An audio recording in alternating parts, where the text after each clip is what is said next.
Olá, eu sou Viviane Cesarino e este é o Memórias do Poder Legislativo.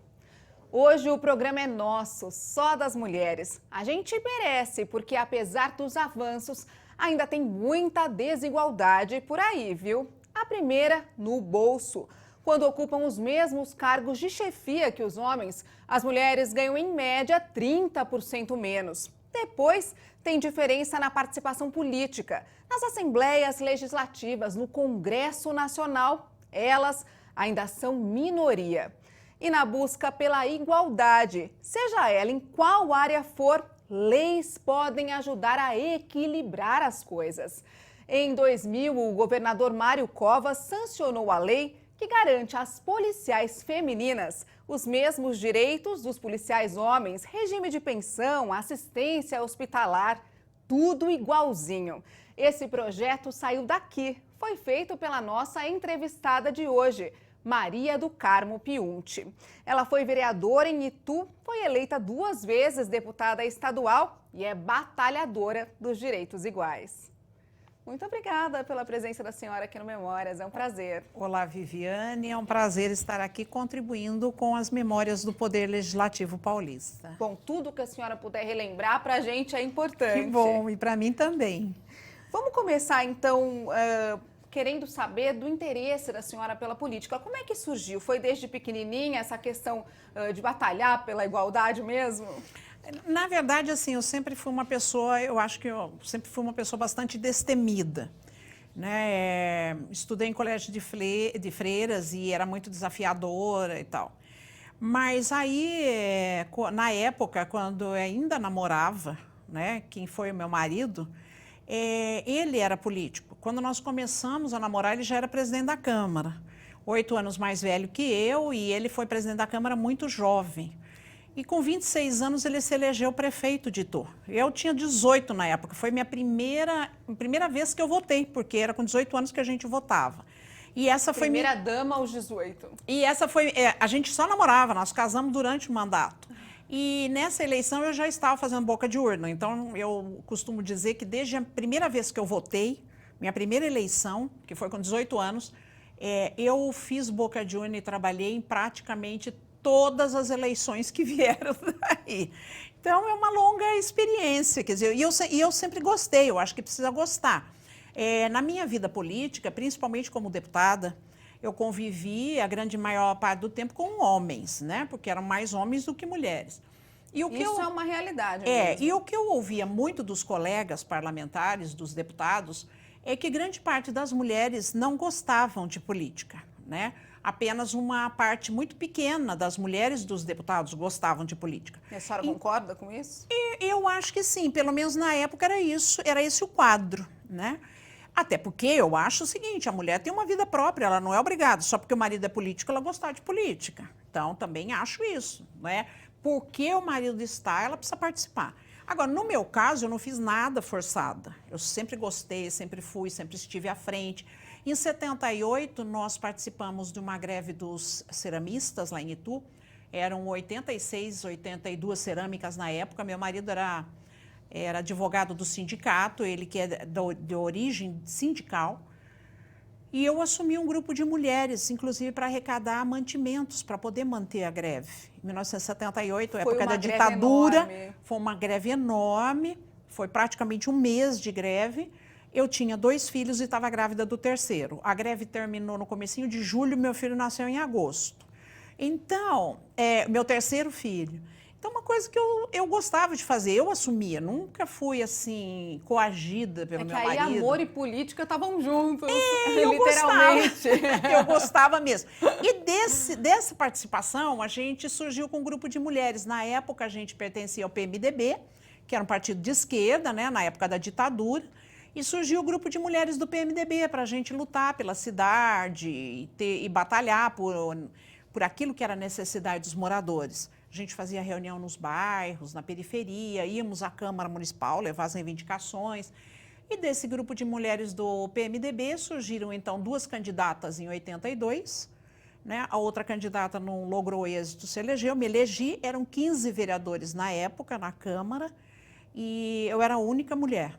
Era a quarta mulher na história de Itu a ser vereadora, e Itu, que é uma cidade de mais de 400 anos. Isso no começo da década de 80. 82, comecinho de 83. Nós tomamos posse em fevereiro de 83. E aí houve uma disputa interna dentro da bancada por quem seria o presidente da Câmara.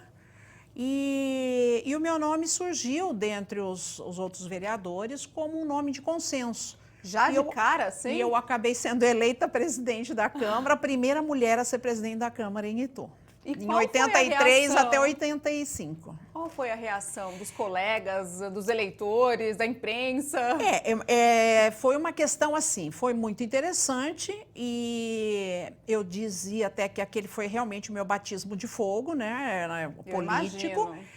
Porque depois, aqueles que não eram favoráveis, né, a bancada, que não eram favoráveis, não eram da situação, tentavam me testar muito. Né, em que sentido, deputada? Eu era uma vereadora novata, quer dizer, eu não conhecia, falar para você que eu conhecia regimento, que eu sabia e tal, eu não sabia. Então, eu tinha que ter muita perspicácia, muita astúcia para conduzir aquilo e até, em muitos momentos, assim, suspender a sessão de Câmara para dizer, eu vou consultar o regimento. Né? E aí, quando um vereador me disse, essa é uma presidente que precisa suspender a sessão para consultar o regimento. Chegaram a falar até assim? Querendo eu, dizer, tipo, ela não sabe. Não sabe nada. E eu disse, vou consultar mesmo o regimento, porque eu não conheço mesmo o regimento inteiro. Acabei de assumir, eu não sou obrigada a conhecer o regimento inteiro.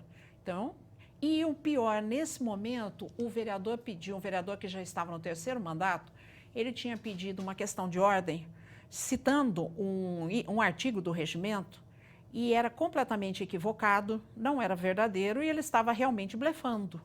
Te testando. E aí, quando eu suspendi a sessão, eu voltei e, evidentemente, disse a ele o que ele merecia ouvir, né? Porque ele fez propositadamente, quer dizer, ele entendeu que eu não conhecia o regimento, ele citou um artigo qualquer, ele não tinha direito àquela participação naquele momento. E aí eu disse para ele, eu acho que isso me fez com que eles me respeitassem mais. O que a senhora respondeu?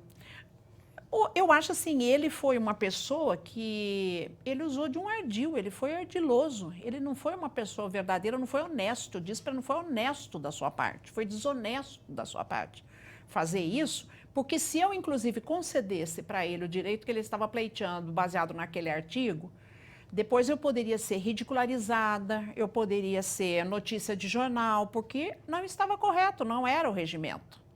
Né? E então ele realmente fez para mim, não só para me testar, ele fez para me envolver numa situação constrangedora, de saia justa. Né?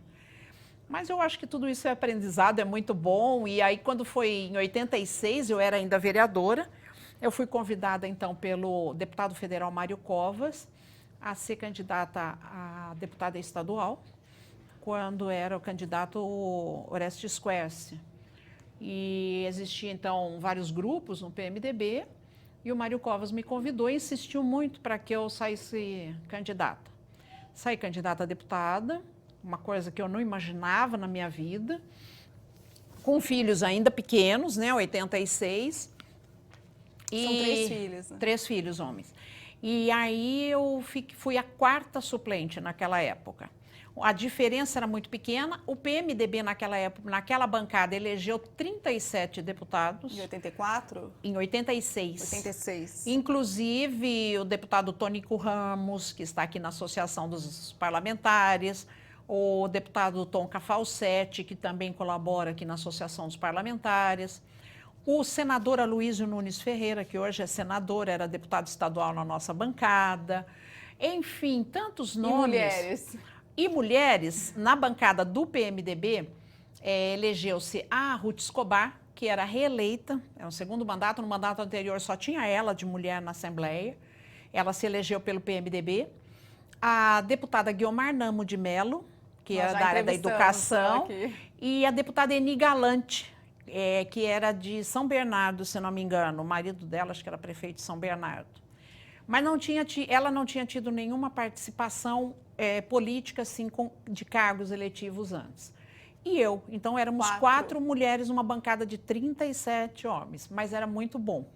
Foi muito bom porque dentro da bancada a gente não tinha nenhum tipo de diferenciação de gênero, não. A gente era tratada como igual, requisitada para trabalhar como igual, né? Tivemos uns embates muito grandes naquele mandato. Eu fiquei 4ª suplente, é isso que eu não terminei o pensamento. Mas o Quércia chamou, na verdade, 5 deputados suplentes, porque ele levou 5 deputados eleitos para serem secretários. Então, nós ficamos 2 anos, inclusive, veja, o deputado Ricardo Trípoli, que foi presidente da Assembleia, na época era o 5º suplente, né, abaixo de mim. Nós ficamos, então, 2 anos na Assembleia até dezembro de 88. Então, 2 anos como suplente e depois eleita. Depois eleita, porque aí em 88, nós, inclusive o deputado Ricardo Trípoli, o deputado Chubassi, em memória, que já faleceu, que era o 3º suplente, nós saímos do PMDB porque, na época, dava-se a fundação do PSDB. E aí nós fomos para o PSDB. Eu, inclusive, fui a primeira presidente do PSDB na minha cidade, em Itu. Janeiro de 89, o nosso diretório estava montado, eu assumi como presidente do PSDB. E, evidentemente, então, não podíamos continuar como suplentes do PMDB, né? É uma questão política, de jogo político. Aí, em 90, o Mário Covas sai novamente, sai candidato a governador, mas eu não saí candidata a deputada. E aí, em 94, por insistência do Mário Covas, que sai novamente candidato a governador, eu saí candidata a deputada pelo PSDB, aí fui eleita, e depois, em 98, reeleita, e apenas em 2002 que eu não consegui me reeleger por uma margem muito pequena de votos. E eu falo com muito entusiasmo porque o trabalho parlamentar, para mim, era um trabalho muito realizador. Por quê? Olha, eu acho que é um desafio, você convive assim, acho que aquelas pessoas que têm uma experiência no executivo, elas têm mais dificuldade de se adaptar no legislativo. Mas como eu não tive uma experiência no executivo, já vim do legislativo, foram 4 anos... E veio muito testada, por sinal. Exatamente. Foram 4 anos... para qualquer coisa. Foram 4 anos como vereadora, daí 2 como deputada suplente. Então, quando eu assumi em 94, para mim era muito bom. Eu me realizava muito. Me realizava no plenário, nas comissões, nas discussões, nos debates. Eu tive a oportunidade de chamar muitos debates na Assembleia. Um dos debates, você fala aí dos direitos das mulheres, muitos debates fizemos para mudanças, não em leis, mas em comportamentos do governo do Estado com relação à morte materna, né? Que ainda hoje ela é uma realidade. É verdade. Por conta do mau atendimento nos hospitais públicos, né? Então, quando eu vejo falar, não, precisa fazer mais parto normal, precisa fazer menos cesárea e tal, mas os hospitais precisam dar condições a essas mulheres. Essa é uma discussão que está aí no olho do furacão. No olho do furacão, e que eu não vejo ninguém, na verdade, assumindo esse debate, né? Eles, na verdade, analisam quanto custa um parto e quanto custa o outro. E não é bem assim. E hoje as mulheres vivem numa outra realidade. Então, 50 anos atrás as mulheres davam à luz todas de parto normal. Ok, mas a vida era outra. Era mais sossegado, as mulheres não tinham estresse, as mulheres não se alimentavam da forma como as mulheres têm que se alimentar hoje, porque você come na rua. A mulher grávida trabalha até quase o momento de dar à luz. Então, tudo isso é uma discussão que precisava vir à tona, né? Que eu acho que precisava ser discutido. E foram debates que a gente conseguiu chamar aqui na Assembleia, na época. Essa questão das policiais, como é que começou? Elas procuraram a senhora? Na verdade, foi um policial homem, por incrível que pareça, que era amigo meu e tal, que me procurou e que me mostrou, porque na lei, quando criou assistência social dos policiais militares, inclusive com atendimento no Hospital Cruz Azul, que é uma referência até hoje, praticamente não existia policiais mulheres. Então, no texto do regimento deles, diz assim, terão direito os policiais, né, que atuarem, que estão na ativa, e suas esposas. E isso se perpetuou e, de repente, em 2000, acho que foi o projeto de lei das policiais. Não, foi o projeto de lei de março de 2000. Eu entrei com esse projeto em 99. Quer dizer, como é que você descobre que em 1999 nós temos uma... E aí o que acontecia? O policial homem, ele tinha direito a ter assistência médica no hospital de referência e a esposa dele também. Mas a policial mulher não, porque não estava escrito esposo lá. Então, o marido dela não podia. Se o marido dela fosse policial, ótimo, ele ia ter direito. Mas ela sendo, ela teria que delegar ao marido esse mesmo direito que as esposas dos policiais tinham.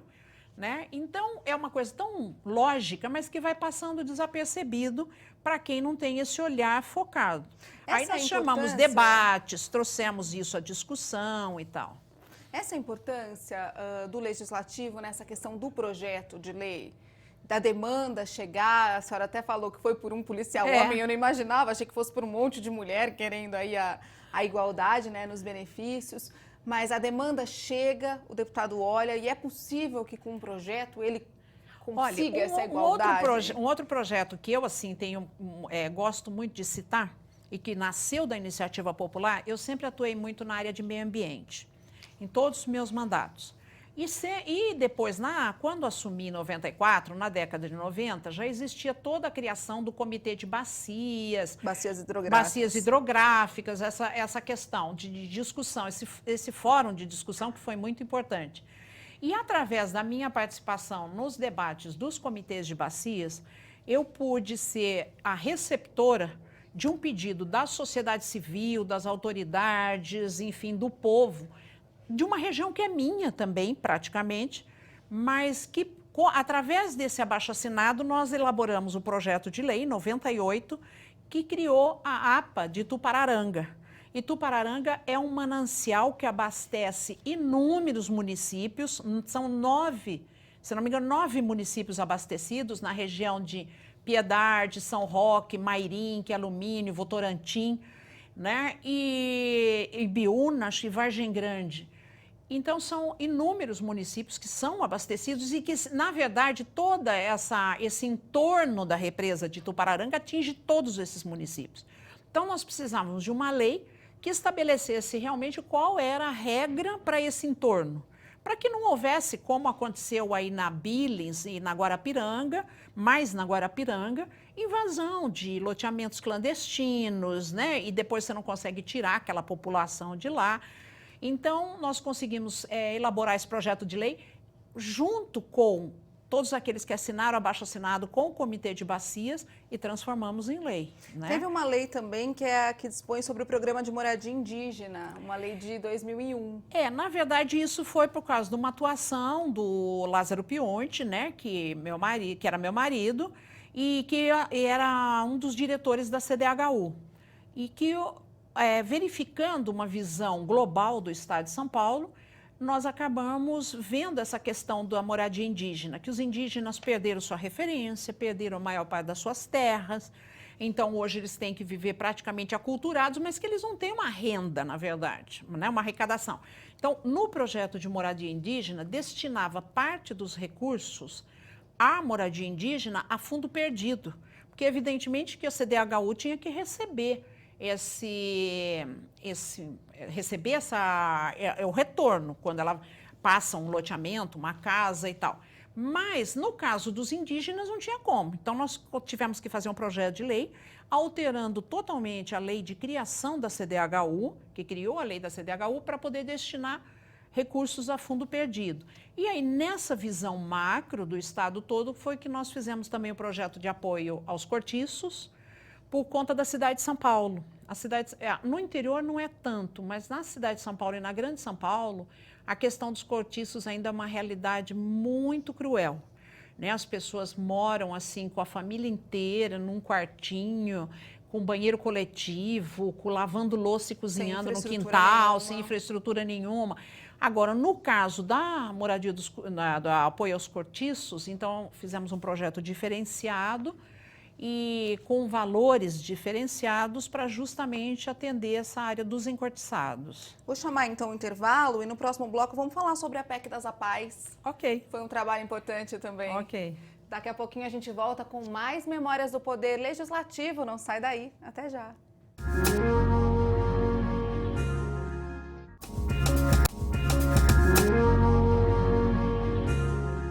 O Memórias do Poder Legislativo está de volta e a gente continua aqui a nossa conversa com a ex-deputada Maria do Carmo Piunti. A senhora estava me contando, então, sobre os projetos de lei, as conquistas, né, que a senhora destaca durante os mandatos, e uma delas é a PEC que ajudou as APAES a terem mais recursos.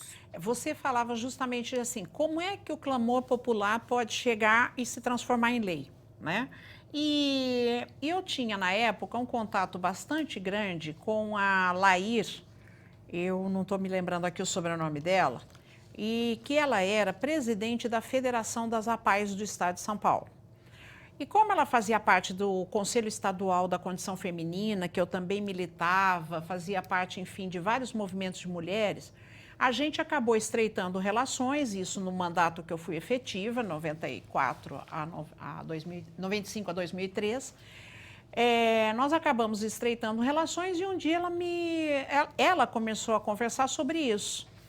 E dizer que ela achava que não era justo as APAES dependerem, né, embora nós já tivéssemos na época a Lei Orgânica de Assistência Social, a LOAS, que eu participei também antes até de ser deputada, da elaboração da LOAS, cujo relator no Congresso foi o Geraldo Alckmin, que hoje é governador, estivemos em Brasília com ele. Embora já existisse a LOAS, que permitia que todas as entidades assistenciais tivessem uma participação mais paritária nas verbas, sempre a Secretaria Estadual, a Secretaria Municipal de Promoção Social, de Desenvolvimento Social, ela sempre é uma secretaria que tem pouco dinheiro. E a Constituição de 88 já designou uma verba bastante grande para a educação. E ela aí me colocava o seguinte, que as APAES, elas ficam com os alunos que deveriam estar na rede pública.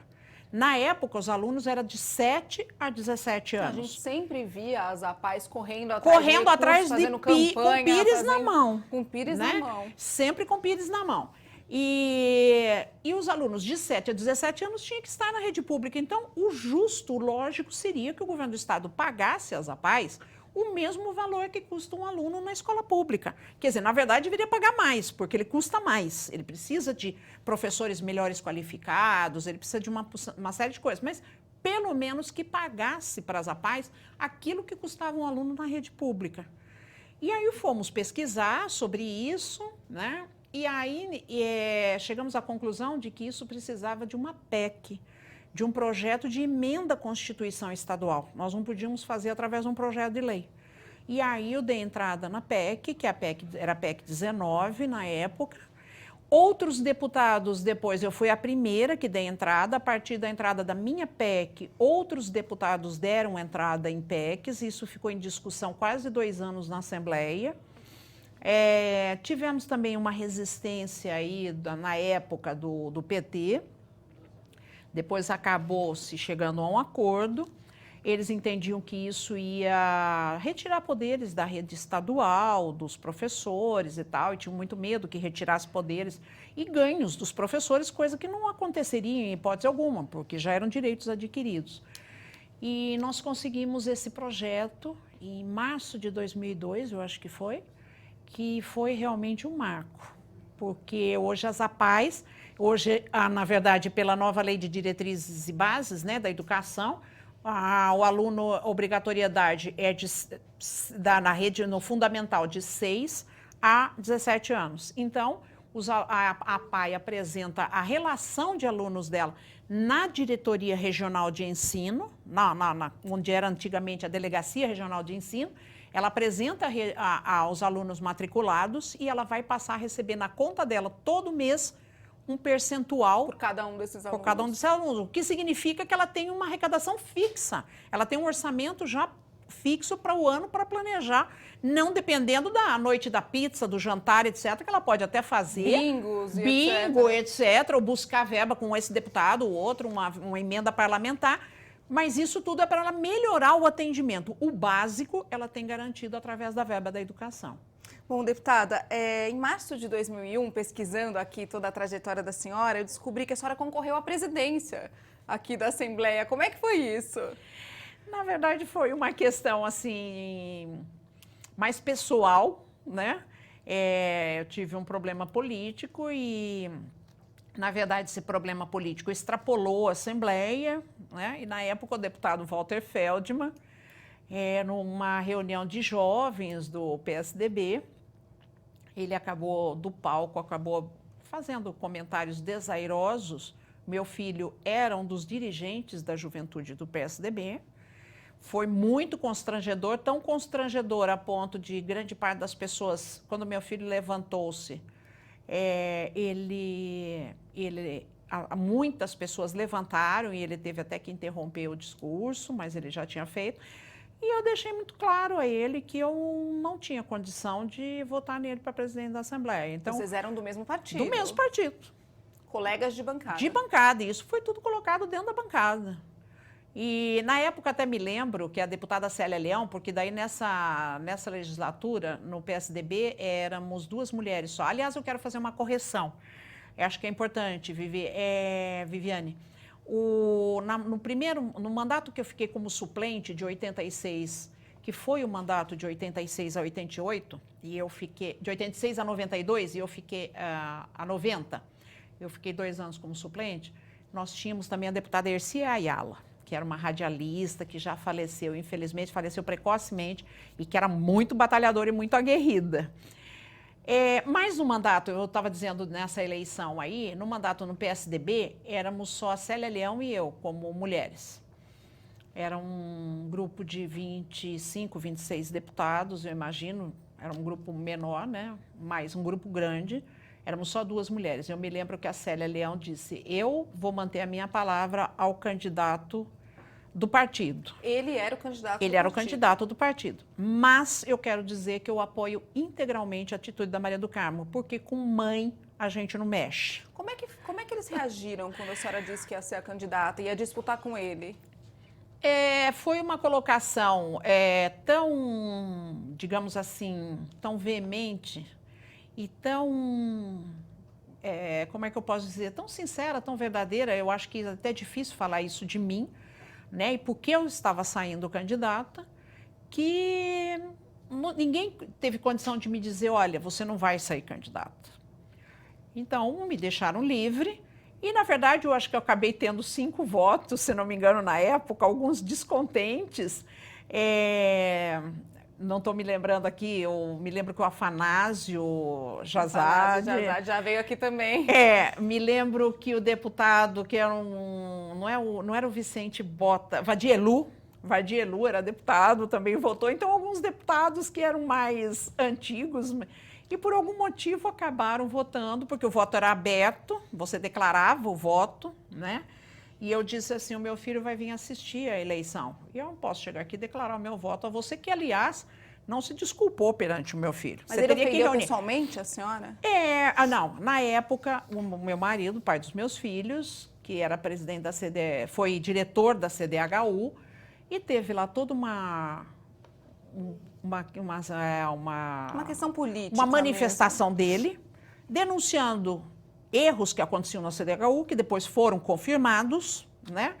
E aí o partido não entendeu dessa forma, achou que isso não tinha que ter sido feito e tal, mas estamos absolutamente tranquilos com relação a isso. Os erros aconteciam, os equívocos aconteciam, os desvios aconteciam, então foi denunciado. O governador Mário Covas, inclusive, retirou o presidente da CDHU da época, mas aí eles entenderam que o culpado era o diretor que tinha denunciado. Então as coisas se voltaram contra toda a nossa família, né? Levaram por esse lado pessoal. Mas eu acho que eu manifestei, acho que foi importante. Depois, no decorrer do tempo, ele acabou pedindo desculpas ao meu filho, porque não era essa a intenção dele, ofender o meu filho. E acabamos tendo uma vida parlamentar coerente, né? Como deputados da mesma bancada. Mas eu sempre fui muito firme nas minhas posições. Quem me conheceu sabe disso. Eu brigo dentro da bancada, eu sei que eu estou no legislativo e por isso que eu falo do legislativo me empolga, mas eu sou uma pessoa de opinião muito firme. Lutei muito numa determinada época porque tinha uma vaga para ser vice-presidente do meu partido em 97. Nunca tinha tido uma mulher na vice-presidência do partido estadual. E aí eles me disseram que, como a Zulaia já tinha sido indicada, que era deputada federal indicada para ser segunda vice, não podia ter 2 mulheres. Falei, bom, até agora só teve homem. Aí, pô, podia. Agora vão ter 2 mulheres, não pode. Então, realmente, eu acho que vocês estão com medo, né? Que eu esteja lá e a Zulaia, porque talvez aquele diretório nunca mais seja o mesmo. E aí eu acabei sendo eleita. Então, eu nunca tive medo de discutir as minhas opiniões. Essas posturas, desde quando a senhora era a presidente lá da Câmara. Câmara e que aquele vereador, né, afrontou a senhora, e essa postura também em concorrer com o Walter Feldman e também para ser a candidata ali do partido. Vice-presidente, que eu acabei conquistando o cargo. São posturas que a senhora foi adquirindo por conta de ser minoria, na maioria das vezes, né, como mulher, ou porque é natural mesmo? Desde sempre foi assim? Eu acho assim, nesse momento, um deputado falou para mim, nossa, você é tão briguenta, mais ou menos isso. O deputado da minha bancada, que inclusive eu tinha muito relacionamento com ele, você é tão briguento, mas falou na reunião da bancada. Eu pensei que quando nós teríamos 2 deputadas aqui, a bancada fosse ficar mais doce. Aí eu falei assim, olha, eu vou explicar para você mais florida. Que um monte de mulheres batalharam e não subiram a rampa da Assembleia. Agora, eu subi. Agora, eu vou dizer para você, não foi com doçura que eu subi. A primeira coisa que eu aprendi foi dar cotovelada nos meus companheiros para poder ficar na frente no palanque. Porque ninguém vira para você, nem mesmo quando era candidata a vereadora, ninguém vira para você e fala, queridinha, passa na frente. Porque ninguém fala. Por todo mundo, claro, está disputando de igual para igual. Então, eu já aprendi a dar cotovelada quando eu era candidata a vereadora, porque eu queria ficar na frente no palanque. E você tem que ir no cotovelo, abrindo o seu espaço. Né? Então, eu acho que assim, docinho é meio difícil. Será que essa questão não vai mudar? Porque a gente tem uma presidente mulher, a gente tem mulheres em altíssimos cargos de multinacionais e de empresas que não se percebem. Eu acho que hoje como a Luísa, realidade... do Magazine Luiza, tantas outras... Eu acho que hoje a realidade já é um pouco melhor. Eu acho que as mulheres não precisam muito abrir no cotovelo, não. Sabe? Agora, com toda essa crise que nós estamos vivendo, né, nesse momento, uma crise política... eu não sei se as mulheres não vão ficar um pouco assustadas de participar da política, né? Eu tenho muito medo disso, que o espaço que as mulheres conquistaram até agora... Já foi tão difícil? Já foi tão difícil e já é tão pequeno, porque ainda é muito pequeno proporcionalmente, né, ao número de mulheres que é a sociedade formada. Então, eu fico muito preocupada que as mulheres hajam retrocesso. Tomara que não. Que não, porque eu gostaria muito, inclusive, gostaria muito que as mulheres fossem candidatas, não só por causa da lei de cotas, que elas fossem candidatas, porque não é uma coisa que é imoral você ter apetite pelo poder. E as mulheres não crescem com esse apetite pelo poder. E é interessante, porque o poder é que muda as coisas. Na Câmara Municipal, na Assembleia Legislativa, na Prefeitura, no governo do Estado. Então, as mulheres têm que disputar esse espaço de poder. Tem que fazer essa mobilização política. Tem que disputar o espaço de poder na sociedade de bairro, no condomínio do prédio. Ela tem que disputar esse espaço de poder. E, normalmente, a mulher tem medo de falar, tem medo de colocar as suas opiniões, né? Isso é uma coisa que eu nunca tive medo, talvez pelo fato de não ter tido irmão mais velho, né? Porque os irmãos normalmente pressionam. E eu sou a mais velha na minha casa e é um monte de mulherada. Então tem um irmão só, mas mais novo. Então só assim se chega à igualdade. Eu acho que você cresce batalhando. Vai lutando. Porque, sabe, eu tinha que batalhar minhas coisas, não tinha ninguém para me podar também. Então acho que isso tudo foi importante. Com quem eu me casei também, a pessoa nunca me podou politicamente, nem para emitir opiniões. Eu sempre tive minhas opiniões, sempre tive minhas posturas. Então, acho que isso que é importante. É um espaço que se conquista, mas não pode parar de buscar. Eu acho que sim. E aí que eu falo, as mulheres têm que buscar esses espaços na creche onde ela leva o filho, no conselho de pais da escola, na associação de bairro. Ela tem que buscar esse espaço, porque a partir daí ela vai ter visibilidade, a opinião dela vai valer, né? E tem um pensamento que é muito importante. As mulheres são 50% da população. E o outro 50% são educados pelas mulheres. Então, se as mulheres tivessem consciência, né, de que educação que elas vão dar para os seus filhos, talvez nós tivéssemos um mundo que desse mais espaço para a mulher. Com certeza. É para a mulher mesmo refletir.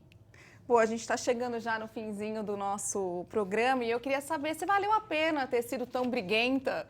Valeu. Eu acho que valeu porque, assim, quando eu falo dos homens, o meu filho participou há pouco tempo de uma associação de jornalistas, que ele faz parte, e era uma mulher disputando a presidência, Eu achei muito lindo da parte dele, quando ele disse assim, eu estou com você, porque você está quebrando paradigmas, falou para ela. E eu estou com você porque eu vi minha mãe, eu cresci vendo minha mãe quebrar paradigmas. E isso foi a maior recompensa que eu tive, né, do meu filho ter dito isso naquele momento. Então, eu acho assim, que eu cumpri um papel, né, sem falsa modéstia, mas acho que eu cumpri um papel na sociedade e também acho que eu cumpri um papel com relação aos meus filhos. Eu acho que eu deixei como legado para eles essa luta, essa batalha que tem que ser no dia a dia, que tem que ser sempre. Então, acho que valeu muito a pena. E planos políticos, a senhora ainda tem? Não sei, quem sabe, né? Quem gosta é muito difícil dizer, né? Eu estou envolvida com um grupo político da minha cidade, com um partido, sou presidente de um partido na minha cidade, do PSC, do Partido 20, sou presidente do partido. Nós estamos num momento aí de batalhar, inclusive, candidaturas para o ano que vem. Temos um deputado estadual que é da nossa cidade, do nosso partido, estamos engajados nesse trabalho. Então, quem sabe? Futuro a Deus pertence.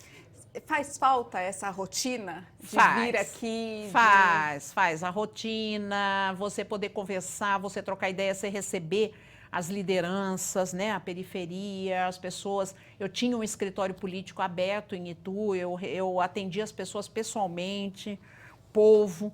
Então, isso faz muita falta. Sempre fez questão ali de conversar, de ouvir as demandas. As demandas, isso faz muita falta. E as mulheres têm muitas, né? Com certeza. Muito obrigada, adorei esse programa Só Nosso, só das mulheres briguentas. Eu também. Obrigada, Viviane, obrigada, Associação dos Parlamentares, pelo espaço. Obrigada, é isso. Memórias do Poder Legislativo fica por aqui. Muito obrigada pela sua audiência e até a próxima.